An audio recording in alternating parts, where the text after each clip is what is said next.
দুপুরবেলা একটা নিরামিষ তরকারি করেছিলাম, তার সাথে ভাত করেছিলাম। তো একবেলা নিরামিষ তরকারি ভাত খেয়ে রাত্রেবেলা সেই তরকারি খানিকটা বেঁচে গেছে।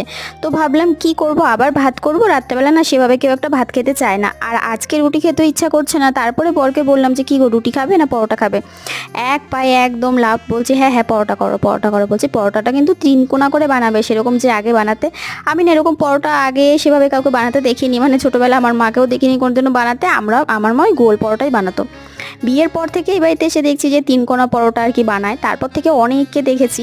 তো যাই হোক, বিয়ের আগে তো সেভাবে একটা রান্না বান্না কাউকে মানে দেখে শেখা বা সেরকম একটা ব্যাপার ছিল না। মানে এমনি দেখতাম মা করতো, অনেক অনেক রান্না করে আমাদের খাওয়াতো, মানে ভালো মন্দ যাই করুক না কেন যখন যেটুকুনি পারতো করতো।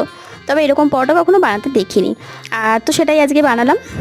বেশ ভালোই হয়েছিল খেতে। আর তার সাথে দুপুরের পটল আলু সয়াবিনের তরকারি করে বড়মশাইকে খেতে দিলাম। আর আমরা এখানে বৃষ্টি দেখতে দেখতে তারপরে রাতের ডিনারটা